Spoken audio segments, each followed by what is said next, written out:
di ranah Minang sangat hebat toleransinya.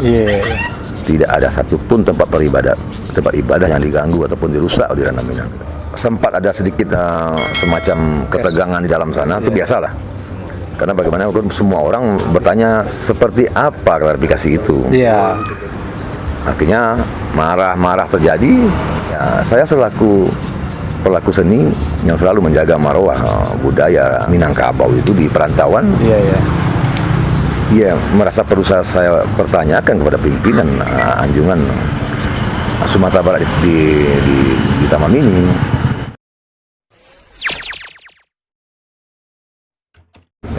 Halo bro, assalamualaikum warahmatullahi wabarakatuh. Kembali lagi dengan saya Davan Mulifa, dan di sebelah saya ada seorang tokoh seniman Minang, Darmen Aki di Mulifa Channel.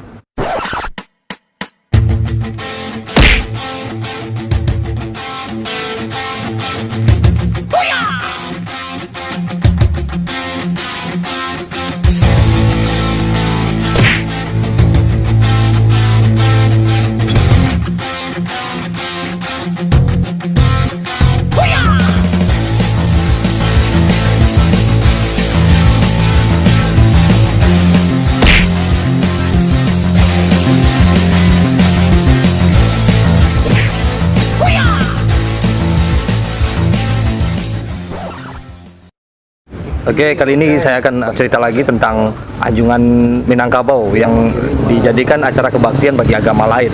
Nah, di sini yang mengetahui tentang adanya acara kebaktian pertama kali itu Darmen. Baca cerita itu Darmen. Selamat siang. Sebenarnya kejadian itu kan di hari Senin tanggal 18 November itu. Kebetulan memang kita ada pertemuan dengan sahabat gitu. Di sini ya. Ya. Terus pertemuan. Terus kita sedikit mengambil konten untuk persoalan promo dari acara program sebuah forum Minang. Nah, jadi sambil jalan kami dari Indomaret Sumatera Utara terus ke Sumatera Barat. Ya, kemudian kami secara langsung melihat kondisi dan timbul pertanyaan, ini ada apa sebenarnya? Tidak pernah saya lihat dan memang tidak ada dalam sejarah rumah gadang itu menjadi tempat kebaktian daripada agama lain selain Muslim. Ya. Dan kalaupun kita pun sendiri yang sebagai seorang Muslim di ranah Minang itu pun kita di surau untuk beribadah. Iya, betul. Nah, jadi ada nyanyian berlangsung di sana waktu siang itu. Itulah yang menimbulkan hati ini harus bertanya kepada pihak anjungan. Sebenarnya ini siapa yang mengizinkan dan bagaimana tata kelola penyewaan ini sampai tidak selektifnya itu. Nah, itu kan yang menimbulkan persoalan. Ketika kita langsung naik ke atas, kita tanya siapa yang urusan penyewaan ini. Ya, mereka jawab dengan hal biasa. Mereka jawab, kami tidak tahu tadinya acaranya akan begini. Tadinya acaranya cuma berkumpul-kumpul saja.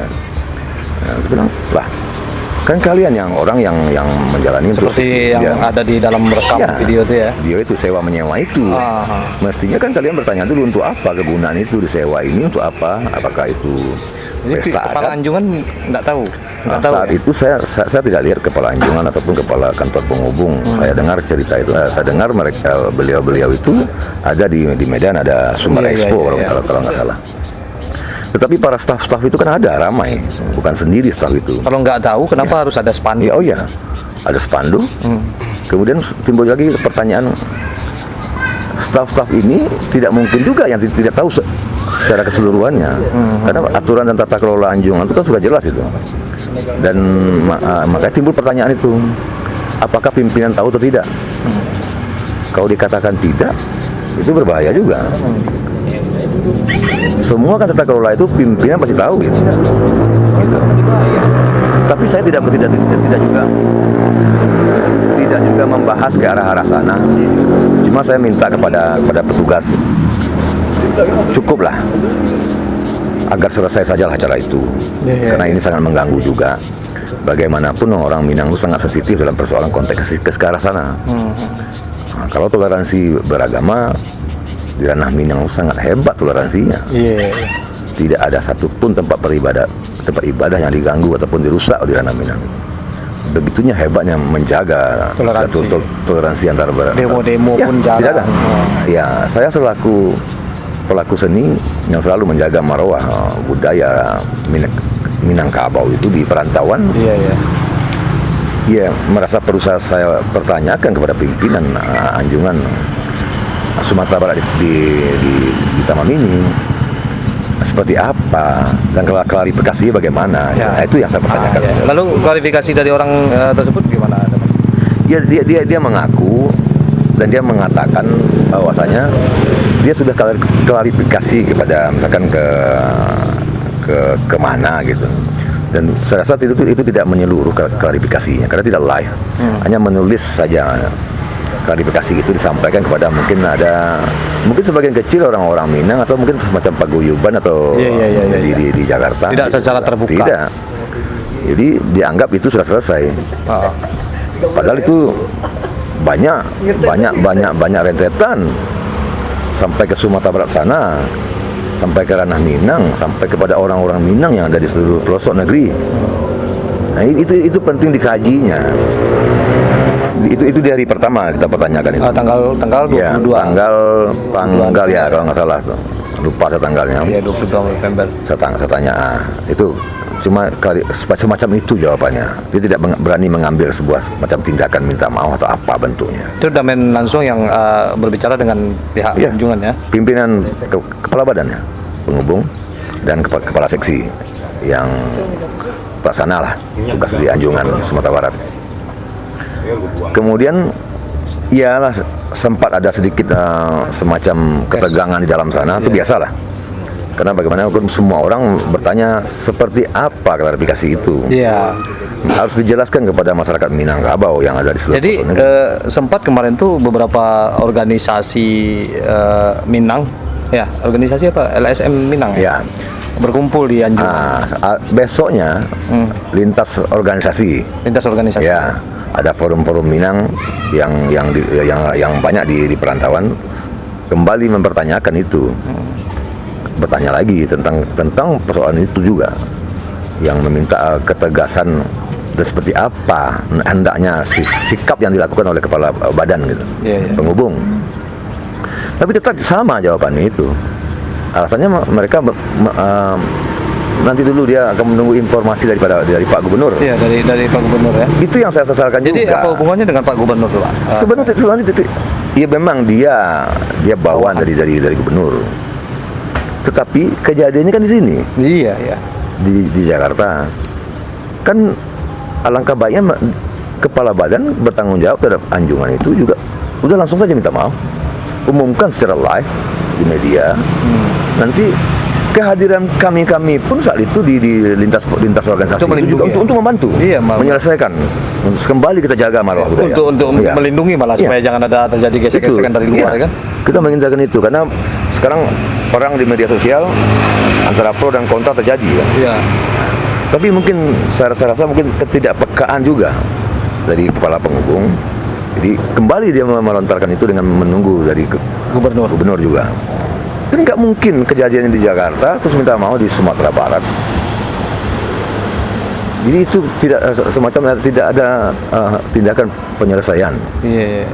Itu pun ketegangan muncul lagi. Akhirnya marah terjadi. Ya sudah, akhirnya membubarkan diri lagi sambil memberi waktu juga, menunggu lagi, katanya meminta waktu. Tapi ditunggu-tunggu juga tak selesai. Sebenarnya minta maaf itu kan bukan pekerjaan hina juga. Minta maaf saja. Atau mungkin ada sesuatu mungkin di balik itu, Len? Secara itu saya tidak terlalu dalam terpikir ke arah sana. Yang saya pikirkan bagaimana tindakan penyelesaian itu agar aroma persoalan itu terselesaikan dengan baik. Jangan ada opini-opini baru yang ada opini-opini lain. Yang kalau kami bekerja tetap terus menjaga marwah budaya itu. Dengan keminangan kami akan jaga terus di perantauan ini. Persoalan hal-hal penyewaan itu ya kami tidak mau juga membahas itu, walaupun diungkap ada penyewaan karena perda katanya, ada juga pergub katanya. Saya juga nggak mengerti itu. Tetapi ini kan tempat kepariwisataan, bagaimana kantor Anjungan ini bisa bermitra dengan para pelaku seni, khususnya pelaku seni orang Minang yang di perantauan, agar bisa berjalan, karena ini tempat bagaimanapun ini juga bagian dari tempat promosi persoalan konteks budaya. Nah, kita Minangkabau. Itu sebenarnya mungkin saya rasa karena daerah lagi ini sudah menjadi pembicaraan semua orang, karena selalu apa saja bentuk kegiatan di Anjungan Sumatera Barat itu, orang berfoto saja harus bayar dulu, orang buat video bayar, orang buat ini bayar. Padahal itu bagian dari membantu pekerjaan promosi, Anjungan. Itu emang dikit-dikit bayar tuh ya. Kecuali untuk bisnis itu berbeda. Misalkan orang pesta kawin atau apa yang berkaitan dengan bisnis kerja, itu boleh lah. Tapi kalau berkaitan bisa membantu itu bagaimana? Sebenarnya gini, kita harapkan pun Anjungan untuk menggelar acara tiap minggu mungkin tidak. Itu paling 1 kali sebulan. Tapi kalau ada forum atau organisasi Minang membuat program acara yang namanya berkaitan dengan budaya, istilahkan saja, itu diakomodir saja. Nah, itu yang agak sedikit kami bahas banyak. Saya kadang-kadang berpikir, kenapa saya bisa aktif di daerah lain? Iya. Sementara di daerah saya sendiri tidak bisa saya betul. bekerja gitu. Nah, itu agak susah. Kadang orang bertanya kenapa Armen bantu daerah lain, tapi Armen tidak bantu daerah sendiri. Bukan tak mau bantu itu. Persoalannya biasa dihadapkan dengan persoalan-persoalan yang tadi, yang harus begini, ada aturan begini. Nah, itu yang agak terkendala. Di forum-forum Minang, semua forum-forum Minang itu terkendala itu. Akhirnya tokoh-tokoh Minang ini, tokoh-tokoh seniman Minang ini agak menjauh sedikit dari Anjungan. Terus ada kejadian ini, tetap kita lagi yang bakalan repot ya kan? Oh iya. Mengurusnya untuk melindunginya. Oh iya. Iya kan? Karena ini kan rumah kita. Iya. Harusnya dia itu saling menjaga. Nah itu yang makanya banyak timbul polemik itu. Ini jangan-jangan ada apa-apanya, Nah karena seperti itu Damar. Kita agak orang Minang itu sendiri agak dipersulit gitu. Ya memang dengan kejadian ini penafsiran orang berbeda-beda macam-macam. Penafsiran itu. Nah, tapi ya sudahlah. ASN yang ada di Anjungan itu bekerja sajalah dengan informasikan persoalan budaya itu dengan baik. Sampaikan sajalah dengan indah apa muatan-muatan tradisi atau dalam ruang lingkup kebudayaan Minangkabau itu, sampaikan secara jelas. Kalau tidak mampu, bekerja sama dengan para pelaku seni, berdampinganlah, harus bermitra. Iya. Dia kan tidak tahu petanya seperti apa, kantong-kantong kesenian di perantauan. Begitu banyaknya forum-forum Minang, sangat banyak. Bukan 1-2, tapi sangat banyak forum-forum Minang yang berkaitan dengan budaya. Nah, itu jadi, mestinya. Sampai kapan orang-orang harus menunggu keputusan dari ini? Belum tahu ya, Damen? Belum. Kemarin kontak-kontak sama beberapa organisasi juga masih menunggu. Juga ada yang memang tak sabar menunggu. Ini kapan? Tapi memang kita lihatlah itikat baik daripada kepala penghubung. Kita semua organisasi di perantauan siap membantu itu. Dan kami tidak menyerang itu kami tidak lah. Orang Minang tidak dilatih untuk menyerang hal-hal yang bukan.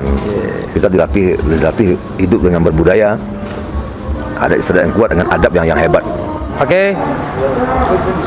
Kita akan minta sedikit wejangan buat para pemuda yang ada di Minangkabau lah, orang-orang Minangkabau dari Damen, seorang tokoh seniman di perantauan, seniman Minang. Apa pesan Damen untuk generasi muda Minang gitu untuk seni budaya kita ini, Damen? Ya. Sejauh-jauh awak merantau, kampung itu selalu dingin. Budaya jangan lupa, ada istiadat dan tata cara awak di daerah Minang itu jangan sampai hilang. Adat berseni sarak berseni kita bombah. Itu nana harus awak pegang dalam hati awak. Jauh pun awak perjalanan awak lima pun awak berada, tapi darah ke Minang awak tetap ada di dalam diri awak. Untuk khusus teman-teman penggiat seni budaya, baik seniman-seniman muda atau seniman-seniman pemula gitu. Kalian berbuat saja. Orang Minang itu sudah dititipkan oleh Allah sebuah kecerdasan berpikir. Makanya alam berkembang Jadi guru. Kecerdasan kepintaran itu yang sudah ada dalam diri itu asah saja. Dan jadi kecerdasan itu jadi kelicikan. Ya, jangan. Berjalanlah dengan baik perjalanan kerja sebuah kesenian yang berkaitan dengan kebudayaan itu. Nanti kita akan temukan titik terhebat di dalam hidup.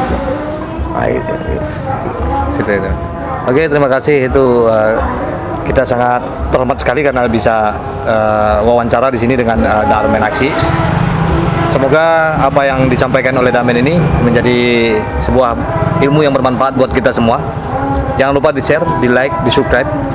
Seperti biasanya, majulah Minangkabau, majulah Indonesia. Selalu di Mulipa Channel.